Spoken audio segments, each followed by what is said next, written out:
Muy buenos días, hermanos y hermanas de nuestra amada y querida comunidad de Macarao, las adjuntas Caricuao y barrios aledaños.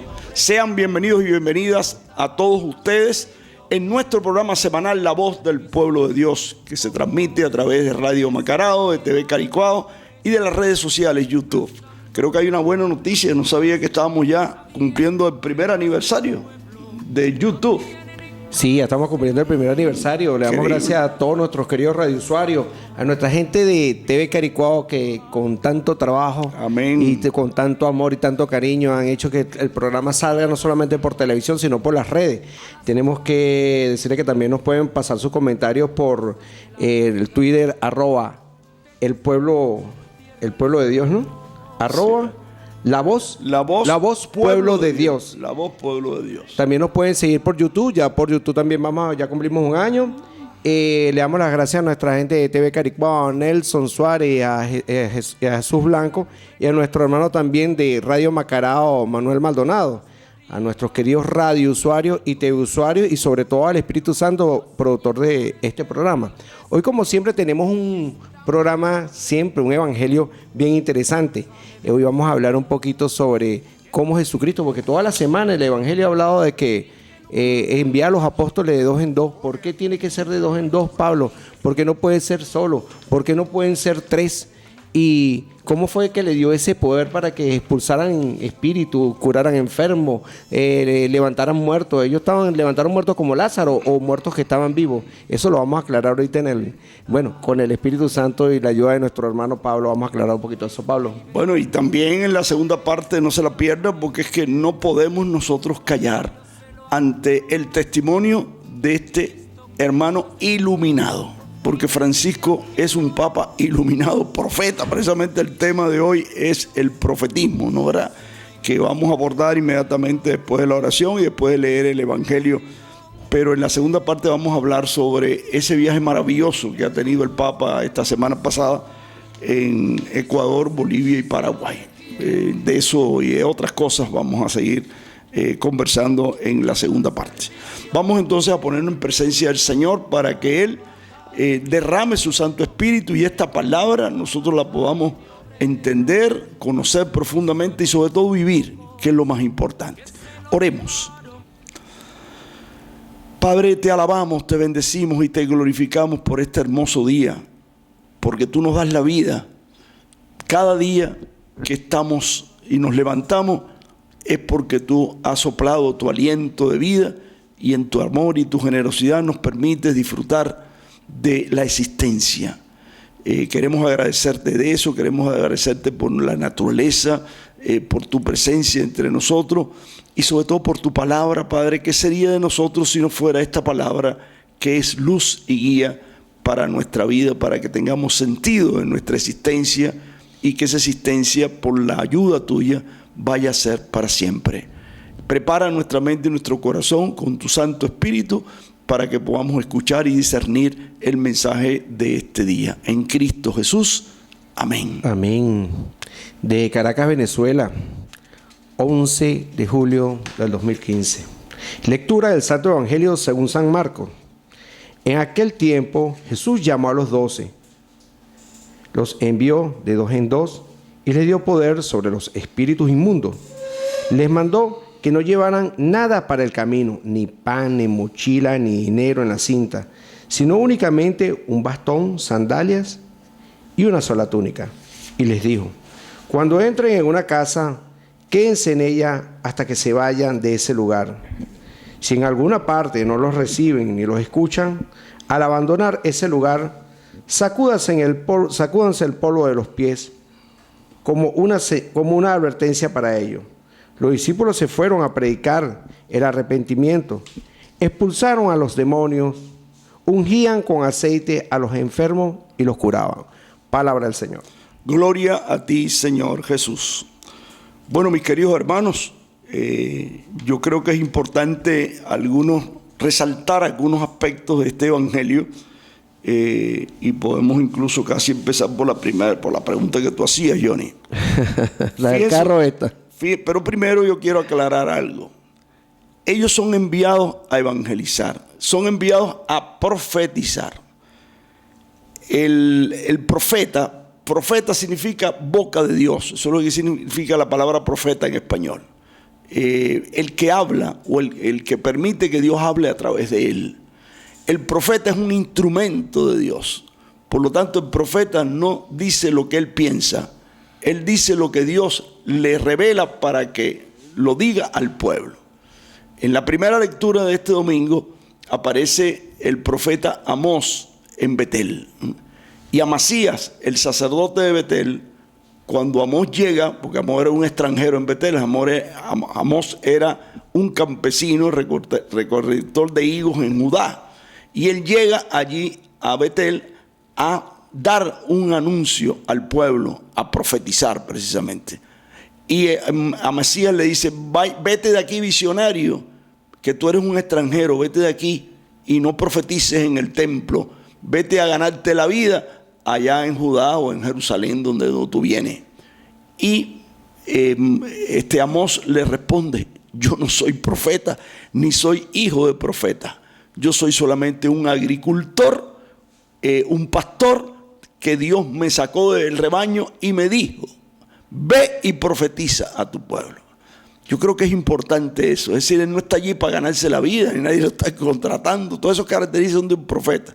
Él está allí porque Dios lo ha sacado de su ambiente para darle una misión concreta de anunciar lo que Dios quiere que él le diga al pueblo y denunciar lo que Dios quiere que él denuncie al pueblo. Por lo tanto, el don profético es para denunciar aquellas cosas contrarias al plan de Dios y anunciar ese plan de Dios a los demás. Lo mismo pasa con los apóstoles.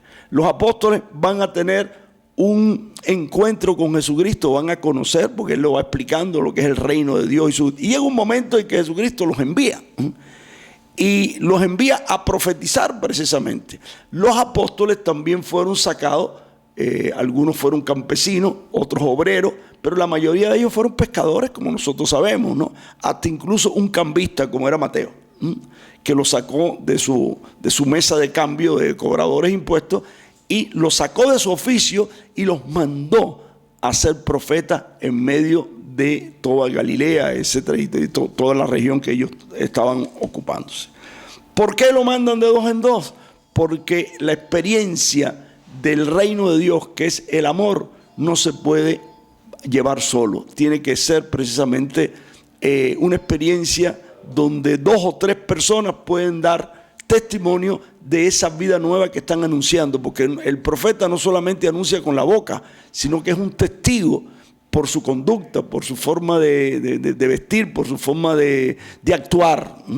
El profeta se hace instrumento de Dios para que Dios se manifieste en su boca, en sus palabras y en su vida también. Por eso tienen que ser testimonio de vida, ¿no? Y por eso es que tienen que ir precisamente a evangelizar de dos en dos. Pero fíjense que aquí el Señor le dice que ellos van a ir con el poder del Espíritu Santo. Esa es la única herramienta que va a tener el profeta. El profeta no va a tener poderes políticos y mucho menos económicos. Por eso es que uno se extraña que ellos son enviados despojados del poder económico. No lleven alforjas, no lleven cosas extras, no lleven plata. Esa es una de las contradicciones que cada vez que a mí me da risa, cada vez que organizamos una misión aquí a través de la iglesia, entonces siempre hay uno que dice: ¿y cuánto hay para eso? ¿Y cuánto se necesita? Eso es lo que necesita. Usted para ser profeta de Dios, usted lo que necesita es el poder del Espíritu Santo y Él pone el resto. Usted no tiene que ocuparse de eso, porque el obrero merece su sustento y todo ese mensaje que le da. Entonces, el despojarse de todo poder temporal, porque el poder del Espíritu Santo los va a dar para hacer 3 cosas que son fundamentales en ese profetismo y esa misión de los apóstoles, como son reconciliar, es decir, perdonar, que eso es lo primero que hacía Jesús cuando veía un enfermo. Tus pecados son perdonados. ¿Por qué? Porque lo está librando de lo que le impide ser eterno, de lo que le quita la dignidad de su persona. Es la sanación del alma, el perdón y la reconciliación. Ese es el primer objetivo que tiene el don del discipulado o el apostolado o el profetismo. Un segundo elemento es sanar a las personas de las enfermedades, primero espirituales y después físicas.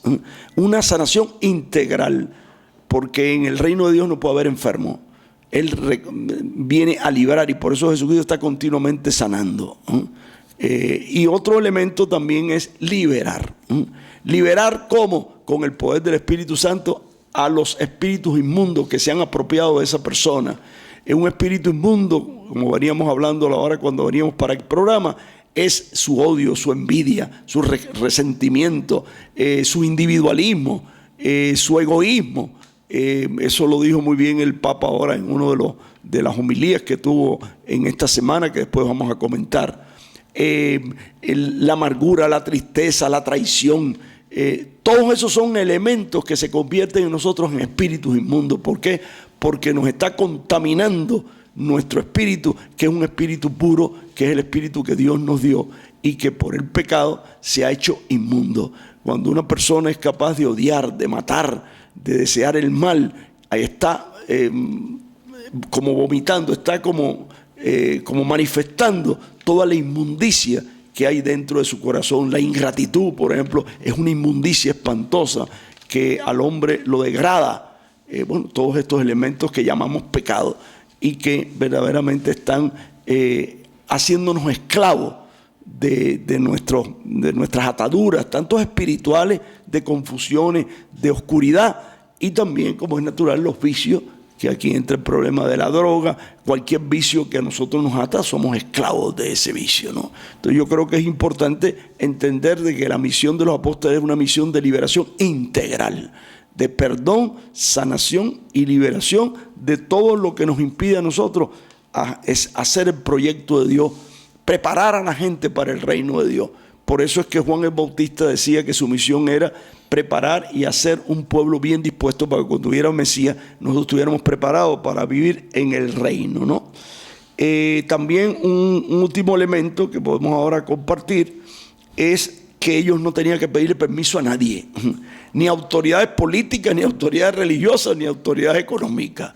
El apóstol, cuando era enviado, precisamente cuando Amós llegó allá, no tenía que decirle al rey ni al sacerdote: miren, por favor, yo vengo de parte de Dios, ustedes me dan permiso. No, eso no es así. Si yo vengo de parte de Dios, no le tengo que pedir permiso a usted. Eso es la libertad y el poder que adquiere el profeta. Y cuando uno entiende eso, no le queda más remedio que profetizar. Yo creo que es importante entender esta palabra de Amós, ¿no? ¿Verdad?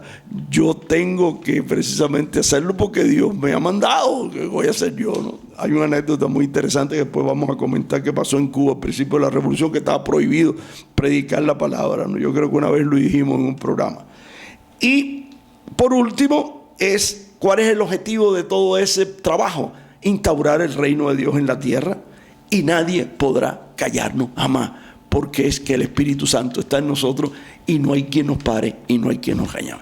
Ese es el profeta verdadero, esos fueron los apóstoles una vez que recibieron el Espíritu Santo, porque antes del Espíritu Santo ellos hacían la misión pero acalladito. Después que se les quitó el miedo, que vino el Espíritu Santo, entonces empezaron a profetizar de dos en dos y de grupo en grupo a partir de Pentecostés. Gracias, Pablo. Bueno, nuestro hermano Pablo aquí me dejó mudo porque yo anotaba las preguntas y Pablo la contestaba. Anotaba otra pregunta y Pablo me la volvía a contestar. Entonces, no, yo no. El Espíritu lo impide. Sí, exactamente. Entonces yo estoy tratando de hacer una pregunta y bueno, y Pablo me deja a mí desarmado que no le puedo hacer ninguna pregunta. Pero hay otro elemento bien interesante que es porque esta semana el Evangelio estuvo tratando precisamente el envío de los apóstoles precisamente de dos en dos. Y una de las preocupaciones más grandes que tú dices, Pablo, siempre es cuánto vamos a necesitar nosotros para viajar, cuánto vamos a necesitar para que lleguemos a una casa. Y en realidad el Espíritu nos está diciendo: mira, no te preocupes por el dinero, tan solo llévate tu sandalia, tu túnica, no lleves ni pan, ni mochila, ni dinero en la cintura, porque a donde tú quieras que llegues, te lo van a dar absolutamente todo. Y es cierto, nosotros lo hemos comprobado en muchas ocasiones, sobre todo cuando hacemos estos compartir en la iglesia, donde hay personas que se le dice, mira, tienen que venir y tienen que traer comida para usted y comida para compartir. Resulta que hay muchos que no llevan la comida porque quizás no están pendientes de eso, y dicen, bueno, al mediodía me voy a otro lado a comer, pero no saben que es realmente un compartir en la iglesia. Y cuando nos damos cuenta, Pablo, llegamos y comemos todo, y no hace falta, sino que más bien sobra comida, porque el Espíritu trabaja de esa forma. Nos dice a nosotros, no te preocupes, solamente tienes que ir. Por dinero no te preocupes, que todo te va a llegar. No te preocupes por comida, porque también vas a tener que comer. Y los caminos los tienes abiertos. Fíjate que una de las cosas bien importantes, que Jesucristo está mandando a los apóstoles de dos en dos, pero también dice que los mando como ovejas en medio de lobos. Ese dato también es bien interesante, porque lo están mandando como ovejas en medio de lobos. Una oveja en medio de lobos, los lobos se la van a comer. Pero con la protección del Espíritu Santo, esas ovejas en medio de los lobos van a pasar y van a llegar a donde tengan que llegar, van a cumplir su misión, que es entregar esa lana de sabiduría, esa lana para evangelizar, y luego van a regresar nuevamente al pueblo, que también te dice que regresaban llenos del Espíritu, llenos de amor, contentos, porque se dan cuenta que ese Espíritu que se derramó sobre ellos y que se derrama sobre nosotros, no solamente lo agarraron ellos y se lo guardaron. Oye, mira, recibimos el Espíritu, qué chévere, qué rico me siento, y entonces ese Espíritu lo guardo yo en lo más profundo de mi corazón. No, Él nos está enviando ese Espíritu para que nosotros desde el centro de nuestro corazón, nosotros irradiemos ese Espíritu a todos nuestros seres, a todos nuestros hermanos, y escríbalo. Eso regresa nuevamente y regresa multiplicado. Eso es bien importante. Entonces, ellos me imagino que estaban contentos porque estaban haciendo sanaciones y curaban a la gente, y la gente lo estaba escuchando. Pero hay un dato bien importante que también lo dijo esta semana el Evangelio, que lo que Dios nos da gratuitamente, señores, nosotros tenemos que darlo gratuitamente también. Porque podemos caer en ese pecado que se le llama el pecado de simonía, de ese hombre llamado Simón, que veía que los apóstoles hacían milagros, entonces viene y se le acercó por un ladito, mira, vale, vamos a hacer lo siguiente, yo tengo el negocio.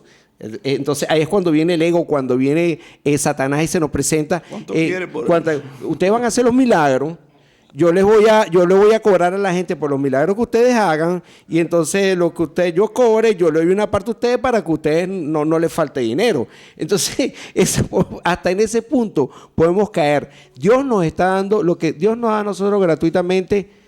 Nosotros tenemos que darlo gratuitamente también. Y nuestras necesidades, lo que nosotros necesitemos, Dios también nos los va a dar. Entonces no debemos de tomar el Evangelio precisamente como un negocio. Tenemos que tomar el Evangelio como lo que Dios nos está mandando. Me acordé, Pablo, y yo siempre hago ese comentario, que a mí me preguntan que cuánto gano yo por venir aquí al programa de radio todos los sábados sin falta durante todo el tiempo.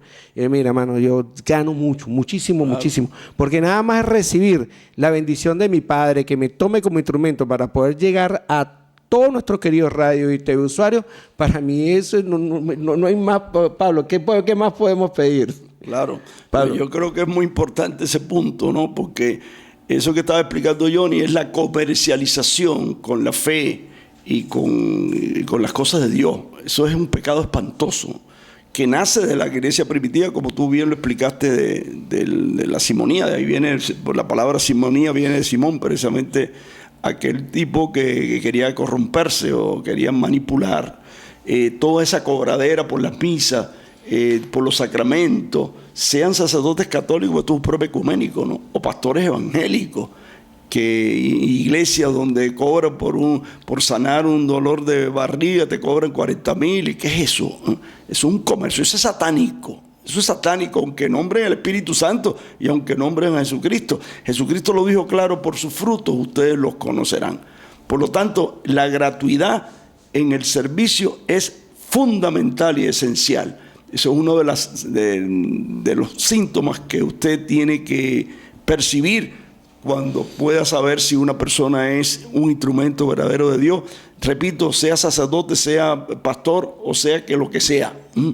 Yo creo que el problema aquí no es, como decía el Papa muy bien, no hagamos proselitismo, evangelicemos, porque el proselitismo es la utilización del Evangelio puede ser comercialmente o puede ser por interés de que tú trates de manipular el evangelio para ganar a adictos, porque son adictos a tu congregación y a tu denominación. Nosotros tenemos que predicar a Cristo y su evangelio y su reino de Dios, y dejar libremente a la persona que lo reciba que encuentre una comunidad donde pueda desarrollar las capacidades y los dones que Dios le dio. Usted no tiene que estar manipulando el evangelio para meterlo en su corral. Eso es una nueva forma también a nivel comercial, a nivel de la manipulación. Y el Papa, me voy a adelantar a una de sus frases, se lo dijo, no recuerdo si fue en Ecuador o en Bolivia, a los curas y a las monjas: ustedes, curas y monjas, tienen que saber de que el poder que ustedes tienen no es de ustedes. Ustedes son instrumentos, son servidores simplemente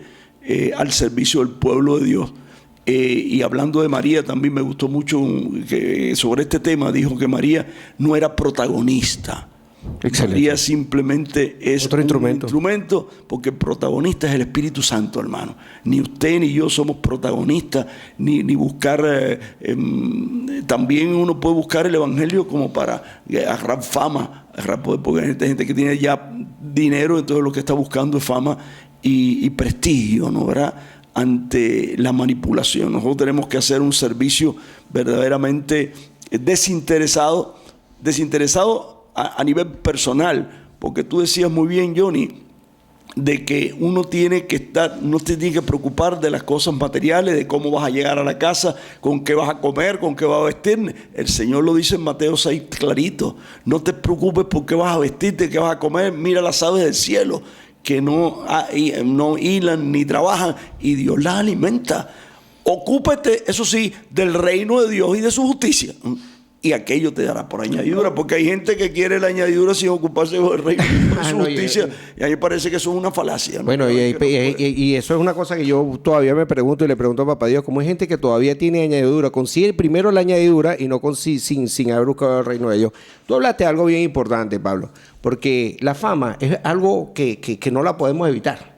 O sea, es una cuestión de que si tú estás llevando el evangelio por todo Caricuao, por toda Venezuela, es imposible que tú de repente en la OE5 de Caricuao o en la San Junta o en nuestra parroquia Macarao digan: ustedes conocen al padre Pablo. Ah, sí, oye, Pablito es el que tiene programa de radio, Pablito es el que tiene programa de televisión, Padrito es el padre de la iglesia. Es imposible, Pablo.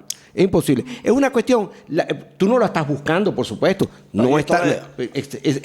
Una cosa es buscar la fama y otra cosa es tener la fama, porque la fama te va a llegar. ¿Cómo le llegó la fama a Jesucristo? Precisamente porque estaba haciendo los milagros, todo ese tipo de cosas, y la gente lo supo y empezó a buscarlo. Entonces se coloca un personaje de fama, pero la gente lo está buscando, pero él no está buscando la fama. Entonces la fama es una cuestión que no debemos de buscarla, pero como yo le digo a la gente, por lo menos que me está viendo en el programa o me está escuchando y me ve en la calle: pero tú eres el que trabaja en el programa de televisión. Ahí está precisamente la tentación, ¿ok? Exacto. Fíjese que cuando Jesucristo curaba a una persona, es muy pertinente lo que estás diciendo. Él se le decía: no se lo digas a nadie. Yo me acuerdo que tú reaccionaste y digo: pero ¿cómo no se lo va a decir a nadie si ha levantado a un niño muerto? Pero sin embargo Jesucristo: no se lo digas a nadie, porque yo no vine aquí como los políticos a buscar votos. Yo vine aquí porque esa niña está enferma y yo la amo, y mi padre la ama, y yo lo que quería era que viviera, y ya es suficiente.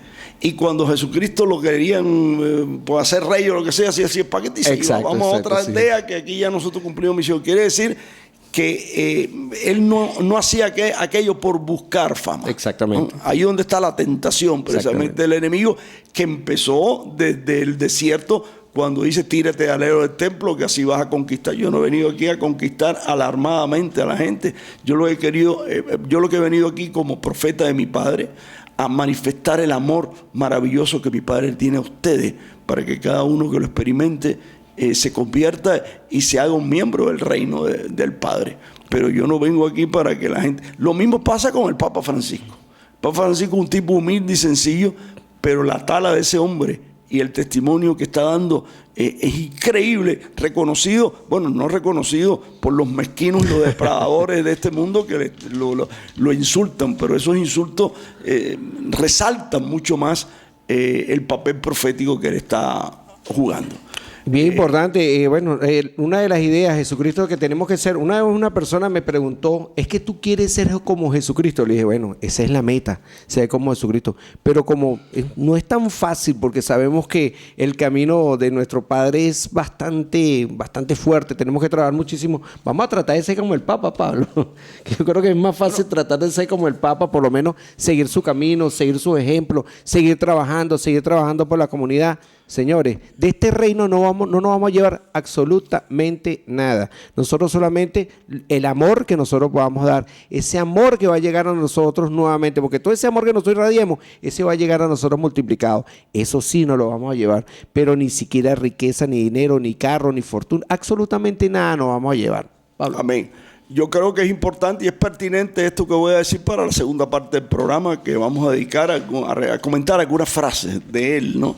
Y en un Twitter que recogí del Papa, el Papa Francisco tiene un Twitter, oí algunos o leí algunos de los Twitter, la mayoría son elogios, ¿no? ¿Verdad? Pero uno que probablemente sea un fanático dice, él no es vicario de Cristo, porque el vicario de Cristo es el Espíritu Santo. Y yo le dije, hermano, efectivamente, él nunca ha dicho que es vicario de Cristo, usted tiene un esquema mental anterior, él solamente es un instrumento del Espíritu al servicio de Cristo. Hagamos lo mismo de él, seas tú evangélico, católico, eso es lo que tenemos que hacer, instrumento, porque verdaderamente el que actúa y la gloria debe ser dada a Cristo Jesús en su Santo Espíritu. Amén. Pero vamos a comentar algunas frases de este viaje maravilloso por Latinoamérica en la segunda parte. Estamos con ustedes de regreso.